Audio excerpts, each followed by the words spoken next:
And so y'all are in for a treat tonight. There's going to be Bethany and Gregor Udlich doing a presentation about their journey through lifestyles. Give him a hand.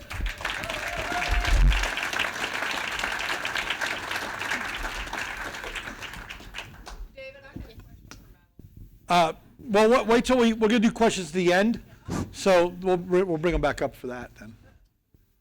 Okay, everybody here knows I'm the brain, so I'm going to start. Wow. There's two terms I've learned. Careful. Pee in your pants, exciting, Watch the edge. and super passive. And I looked them both up in Webster's, and I didn't find them. I'm hoping for 2023, all my lifestyle friends, I don't know how you get added to Webster, but I think those two words need to be added. So I'm going to do most of the presentation, then I'm going to hand it over to my lovely assistant, and she'll finish it off. Picture of our family. Do you want the clicker? No, I don't need it. Oh, okay. I only have 2 slides. Oh, okay. Just talk. So, Well, tell them what you did for a living and stuff first, so you know. Oh, okay. And I'll tell a story. I'm a retired small animal veterinarian. Practiced 26 years. Owned my own practice for 21 years. I was we were a Dave Ramsey fan, and every one family I want to connect with out there, or we need to connect with, are people that own their own business or professional, registered engineer or medical. I always, picked up the phone. It was busy, and people were dialing for dollars, and I was getting the stockbrokers out of New York wanting to sell me stuff. And when I sold my practice 6 years ago, I've been a bum for 6 years now, according to my oldest son. And right when I got rid of my practice, I could only get, how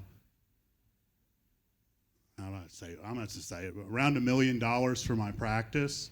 And we've been in, and it took me 20 years to build up my nest egg from my property to that. And we've been in 2 deals up to this point where I invested less than what I invested in my vet practice, and I've gotten back Almost all of it. almost $1 million on pieces of properties.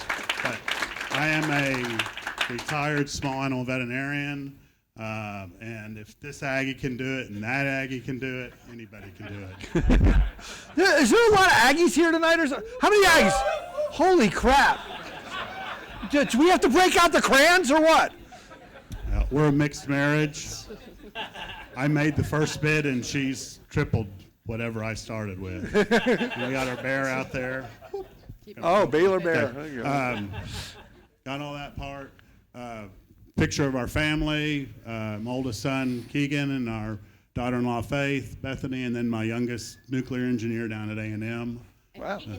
Keegan and Faith are here. Are they? Great wave. So, He's a nuclear engineer? No. Oh, okay. He's industrial. the Yeah, younger one that's as tall. they're all smart. I'm the short guy in the Okay. family. Okay. I'm big into scouting, and Bethany was big into PTAs and school and volunteered a lot for that. Okay. I talked about we had everything paid off, and I thought my building would be my retirement, and Lifestyles has showed me something, a totally new life. Well, when you guys came for the seminar that first time, I remember because you were out there, right? I taught it, I remember, right? Mm-hmm. And then, did you think when you first came in, I'm going to buy some houses, or what was your goal originally when you first came in? Multi-level marketing, I thought it was. Oh, you thought it was Yep. that. We're in the car on the way, and Gregor said, "You brought the checkbook, right?" And I said, "No, we're not doing this because it's multi-level marketing." Okay. Did I make you sell knives at the end of the day? No. So, Cool, okay, I know, that's funny. and I worked 60, 70 hours a Yeah. week. My first month retiring, my oldest son couldn't believe I'd ate more times at the house with the family in that 30 days than I had in the last probably 20 years. Anybody else have a job where you're like always working? Anybody still in that position? Yeah, So, you guys know what it's like. Okay, cool. Yeah. And now I'll give it to my lovely assistant. Okay, so Obviously, Sunday I did believe as soon as David started doing multifamily. J.B. Durham was our first mentor, and literally we left our first meeting with a list like that. Yeah. And literally we stopped at the bookstore and bought the books, and we both read them. Wow. We were determined to make this work. So we went to everything that we could. We were super involved. I've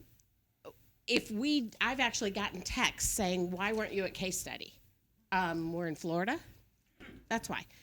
So we choose not to come as opposed to going, oh, case studies tonight. So we always are networking. We want to meet leads.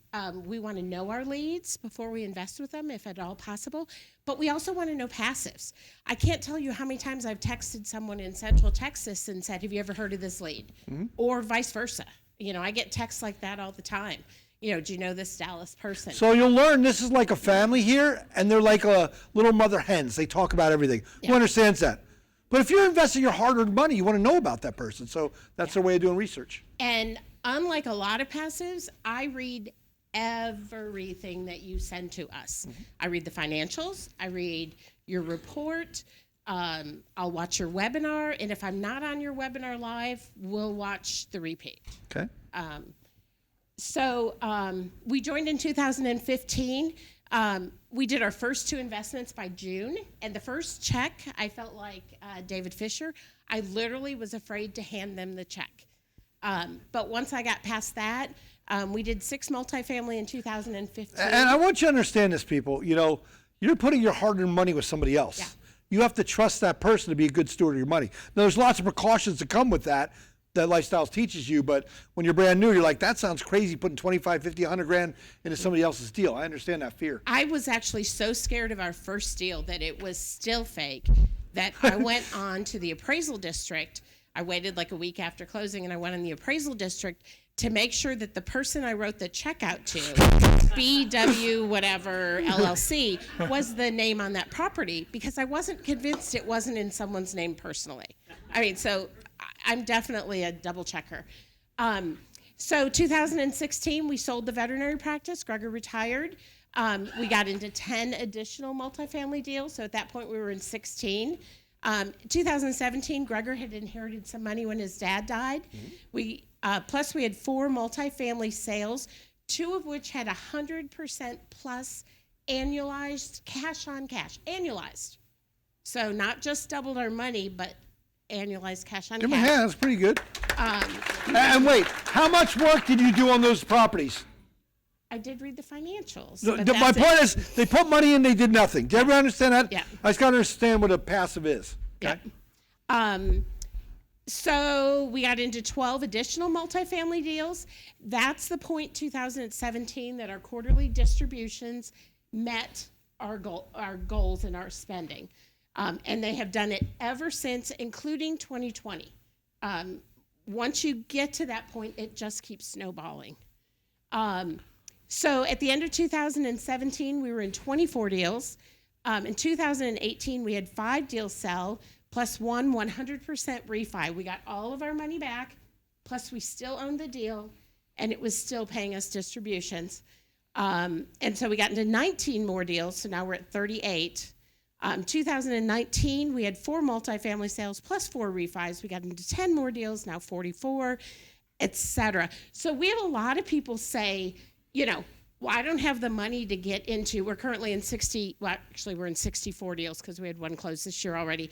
I don't have enough money to do 64 deals, but we didn't either. Right. We had a pot for 20, well, even before Gregor and I got married, but for over 20 years, we had been saving for that day that he was going to retire in another 10 years or whatever.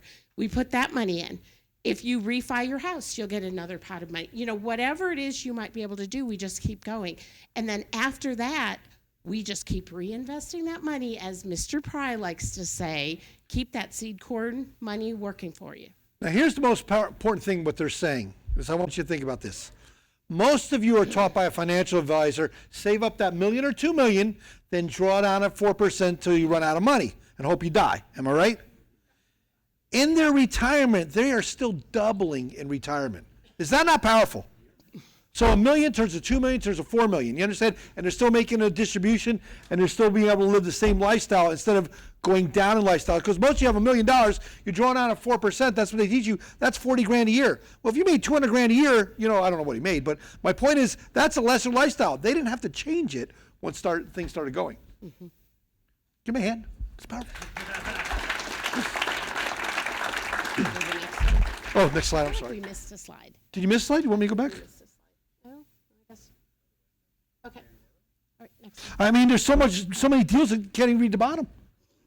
Yeah, 2022 didn't even make it on there. Oh, okay. But that's fine. Do you want the clicker or me? Well, I can't give it to him. He's an Aggie. No. He's not too bright. Okay, so things that we do, meet everyone you can. Mm-hmm. While you're here, talk to the person next to you. Talk to the person in back of the street or in back of the room. Well, watch this. I want to give you guys a hint. How many people in this room, because now the room filled up, they don't want to hear me speak. They want to hear you. How many people in this room are in at least one passive deal now? Raise your hands. So all the new people, look around you. All these people are invested in apartments. You understand that? And you can hear their stories. Okay? So meet someone everywhere you go. Meet them at Expo. Be educated. Please do not just get in a deal because you want to get in a deal. Yeah. Learn about the deal. Read about the deal. Find out what their business plan is. Talk to the lead. Do your due diligence. We're not talking it's going to take you 2 weeks to do it. Just do your due diligence. Get educated. Lynn and Leon have a wonderful series on the operating agreement and the PPM. I had probably seen 70 of them before they came out with that class. I learned things in that class. Mm-hmm. It's a great class. You should watch it probably more than once. Learn about the white paper. Download the MFQA. Learn how it works. Your lead is going to send you one, but you don't know what they're sending you. Figure out what happens if the rent is different than what they sent you. It's important to be educated. Be a certified passive investor if you possibly can. I tell people, treat it like Yellowstone. Sit there with a glass of wine or iced tea or whatever. Do one class. Tomorrow, do another class. No, not drink 3 wines and do 3 classes? You can do that too. But really quick, if you're brand new, this all sounds like Greek to you. It's because you haven't been to the seminar yet. Yeah. They're giving detailed stuff for people already in deals, how to be more cautious to make sure they're in good deals. So a little bit of Greek is when you're new, but I'll explain all this during the weekend seminar. Don't invest with a lead if you wouldn't go out to dinner with them. If I'm already driving you crazy, you don't want to be in a lead deal with me, okay? Same thing with a lead. We've met some leads, and I'm like, I don't think. Yeah, guys, you got to look. If you're in a deal with, let's say it's 2-year or 3-year hold, you're married to that person for 3 years. Could you imagine? Anybody got divorced before in this room? It's like spending 3 years with your ex-wife. You don't want to do that. Yeah. Okay, I've never been divorced, but I'm just saying. Leads never, I said rarely, they never get better at communicating. Yeah. If they start out bad, they're sending you emails, they don't make sense, they're trying to get you to invest with them, whatever, they're not going to get better. So I personally think communication is the biggest problem in a lot of deals. If the lead would tell us what was going on, there wouldn't be as much of a problem. So if they're already not communicating well, we typically won't invest with them. Good. Learn about your multifamily area. And actually, I learned some of this from Madeline. Madeline really is into like the crime in the area and how old the people are that live in that area and all that kind of stuff. I didn't do that so much. Mine is I go to Google and look at the street view and I look at the property. What's it look like now? What do they say they're going to do? Does that make sense? Look at the property down the street. Okay, what happens if they do what they're going to say? Does that make sense with that property? Does that make sense with the house behind it that's for sale for $28,000? Maybe not. Maybe. Yeah, what's the median income of the area? Yes. What kind of employers are in the area? These are all good points. Yep. And then reinvest your seed corn. Just keep, if you put $100,000 into a deal and it's sold and it's $200,000, put it in as 450s or 2 100s or whatever you can do. Try not to spend that money unless you really need to spend that money for something.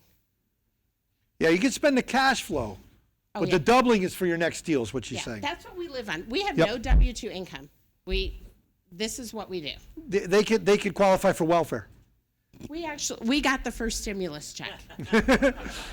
We didn't get the second one. 'Cause they needed We didn't get it. the first one. Yeah, we had no income. We paid someone's rent with it. Yeah. So we treat it like a part-time job. We put everything on our calendar. We decide not to attend something because we would rather go to Hawaii than come. If one of us says no, this is something we learned after a while. It's a no. For a while, I would talk him into it, or he would talk me into it. Now it's, if one says no, it's a no. Because the last thing you want is a deal to be struggling a little, and you're like, it's all your fault. Just say no. That's a great There's idea. lots of deals. You're going to run out of money way before you run out of deals. Now, she said that very fast, but that is the biggest thing I deal with every time I teach a seminar. Every new person comes up to me and goes, Dave, there's so many leads out there. Will I even get in a deal?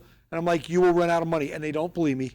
And then they always say, but Dave, I'm different than them. I have $1 million. I'm like, you're no different than most of the people who come in. Some people have 50 grand, some people have 2 million. I don't care what you have. You will Think run out about of this. money. If there's, let's say there's 300 leads. That's like one deal a day you could look at the whole entire year. You follow me? If you put 50K into each deal starting January 1st, most in this room will be out of money by January 10th. Who's with me? And every one of those deals has 20 to 200 people in it. There are plenty of deals out there, so make sure it's the right deal for you. Yeah. Okay? That's actually my next point. Do not invest in a deal just because you want to be in Phoenix Yep. deals. Wait for the right one. There will be the right one that makes sense to you. Have an investing plan. Know what you need. If you want to retire tomorrow, you need some income. If you've got, like my son and daughter-in-law, if you've got a long time, you can do some value deals, which Dave will talk about more about the difference between those, but ones that later you're going to get a big check, but you may not get a quarterly check for a while. They don't need that. They have 2 W-2 incomes. They need their net worth to go up. So have a plan and make sure if it doesn't fit in your plan, don't do it. If it's close, maybe, but if it's way over here, please don't do it. Read the business plan. Does it fit your investing goal? Does it make sense? If they're telling you, if it's a really crappy part of Dallas and they're telling you they're putting in all new granite and they're doing top of the line, and you look at their ideas and you're like, wow, I'd live there, then you might want to think about it. You know, is that going to sell in downtown Dallas? Are you going to get an additional rent bump for that? So if we don't buy into the business plan, we've been known not to invest. And then how has our life changed? It's great to be retired. And a lot of people say it's good to be Gregor. That's kind of a catchphrase a lot of people say. I say that all the time. Yep. So we spend time with our family and friends. We're watching our goals come true. And now we're watching our legacy start. Our son and daughter-in-law have 2 houses. Our youngest invests through us when he has graduation money or something like that. So we're watching them learn and start. Can I ask you guys a real quick question? Yeah. From the time you joined till now, I'm not asking for a dollar amount because it's different for everybody in this room. Some people have 50 grand, some people have 2 million. How much has your net worth gone up from when you joined till now? Did it double? Not quite 4 times. 4 times? Almost. So Like take it, 3.5. whether if you have 100 grand, turn to 400 grand. If you have $1 million, turn to 4 million. Who agrees that's better than their financial advisor plan? Give them a hand. I can tell you before Lifestyles, we had a 401k and we were putting the maximum in it. And I can remember quarters, not months, but quarters where I would not open the envelope because I knew it went down. And I would just look at it and go, Greg would be like, you haven't opened that yet. Yeah, I'm not going to open it. Yeah. Not And worth it. has your taxes gotten better since joining Lifestyles? They have. I think for the first time we may pay taxes in 2022. Is that good to pay taxes once in a while? You got to help the poor people. Yep. Yep. But yeah, typically we don't pay any taxes. Right. So our short-term goals, that is our dream home on Lake Ray Robert, which currently has a roof problem, but hopefully we'll be moving in there at some point this year. Legacy, getting Keegan and Faith more involved, getting Camden involved, getting them educated. We want to go to more out-of-state road trips. We've been to Detroit, we've been to an Indianapolis one, we've been to a Phoenix one. We want to go to at least 2 a year. That's one of our new goals, just us. We want to go on more vacations, just the 2 of us. We also take one. You really do hate your kids. You can We say just, no, I'm also joking. No, I'm joking. take one nice trip a year with the kids, Oh, you bring all them all. expenses Cool. paid. We take the kids.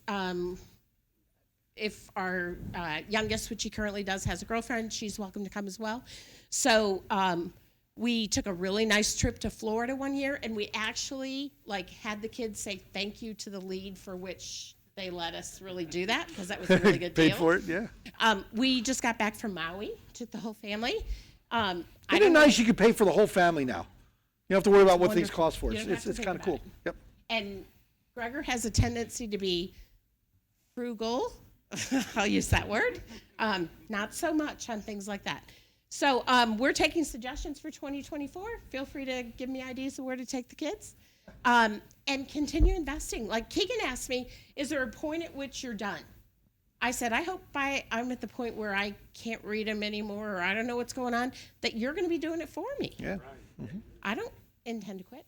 Right. Plus, I love it. This is what I do. I let her do it. Cool. Do you guys want to take some questions? And also, Madeline, would you come up here a second? Because a member, somebody in the room wanted to ask you a question. I want to make sure we answer their question first. Is that cool? Look at that, 10,000 microphones. Yes. So you had a question for her. We weren't ignoring you. It's just I want to make sure they said what they had to say first.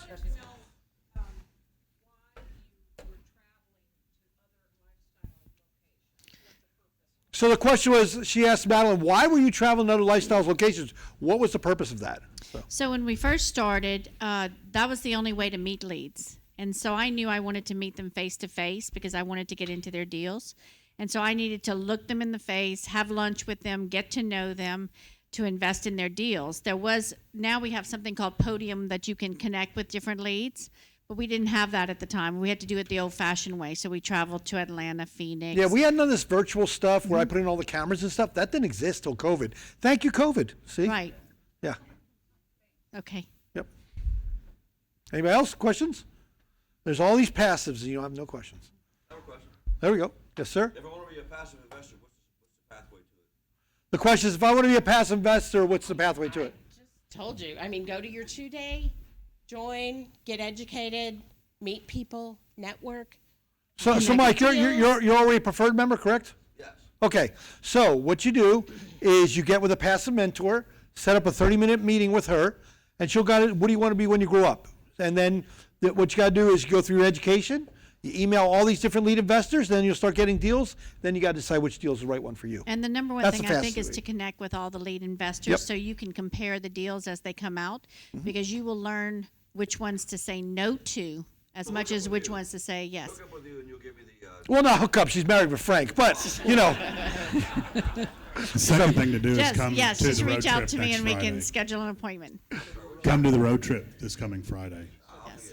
Yeah, there'll be a road trip this Friday. Come and meet the leads and stuff too. So yeah. Did you have a question, Mr. Hartman? No, I was going to say what Gregor said. He just beat me. Yeah. I'm serious. And we had some questions over here. At John. least twice a month, I look at the Lifestyles calendar and I write everything down and I decide not to go, as opposed to going, oh, I didn't even know it was case study night. She schedules around her. In other words, Yeah. what she wants to do. Thank you so much for your lovely presentation. Quick question. You mentioned about educating yourself. How did you do that? Is it other than just talking to people? So you're brand new, Because correct? You haven't been to seminar yet? Sorry? Have you been to seminar yet? No. Okay. Yeah, you'll learn. So There's a what whole they're saying, the process. very first step is come to a 2-day seminar and learn the basics and then go from there. Otherwise, right now it's information overload because you don't know what's good or what's bad or what this means. You got to learn the basics of the seminar, have which I'll be over teaching this weekend. 250 courses that you can watch. Yeah.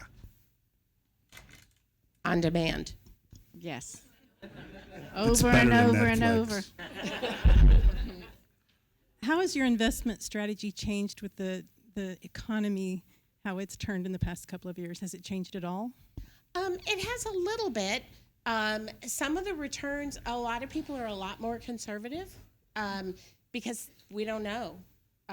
So it's hard to promise that, you're going to get 100% annualized return and all that kind of stuff. A lot of people aren't doing their cash flows quite as early, but honestly, a lot of them are still paying early, but they're not going to promise that. They need to know things are going to happen. There for a while, people couldn't get dishwashers and refrigerators and sheetrock and, you know, whatever they needed. So they had to build in a timeline. I mean, I think I look at them maybe more. I don't know. We're unusual. We like, I swear I had another slide in here. We like aspiring leads, which are the new ones, which a lot of people really don't. They want people with experience. Don't worry, it's not COVID, it's tuberculosis. Yeah. But I have a different answer. Unfortunately, we're building a house, and we're cash heavy right now because we don't know what's going to happen. But this thing is snowballing, and we have to keep on investing. Otherwise, because we need the losses. Otherwise, we're having to pay a lot of taxes. So we're still Chugging along. We're still getting in. I'm a little bit more footloose, fancy free, but she I'm the keeps conservative. 2 or 3 times our yearly need in the bank, and we're even higher than that. But we've slowed. She slowed down a little bit. I still sign anything she tells me to sign. She slowed down a little bit, but we're still. And I can also tell you that every time, if you look back at the different times that we've had crisis in this country, 2008, different times, you look back and you say, God, I wish I would have bought everything during that period of time. Well, I have that conversation with myself all through last year. I invested in 22 deals last year. I just heard today there's about 355 properties in the Dallas market that are going to come up for sale because their loan is expiring and they have to sell or refi, but have to sell. So there's opportunities everywhere. Yeah, If basically, the numbers work. here's what I did. I've invested since 2009 every single year. I never skipped a year. There are a lot of people that time the market. They're not worth what I'm worth. Does it make sense? You know, you can't determine everything's going to happen in the market. You make money when you buy, and you buy with the principles that we're teaching you. And our rule number 1 is never lose money, and that's by being conservative when you look at the numbers. yeah, we've done 15 to 19 deals every single year, and I'd be very surprised if 23 is not the same. Yep. Okay. Great question, though. All right. Let's take one more, if we have one more. If not. Okay. How are things different Yeah. now? Yeah, because remember, look what's happening in the economy right now. Joe Biden's president. There's the worst thing. And then, that's a joke. But interest rates are going up. They're going to raise another quarter point. You know, there's a lot of things on people's mind. So that's scaring people right now. The debt-to-income ratios, there's a lot of factors that we're looking at that are different right now. The SCR ratios are different. I know it's a little bit Greek, but we have to worry about these things, and people are factoring all that in right now. So, a lot of economical decisions. All right, well, let's give them a hand. Thank you so much for sharing your story.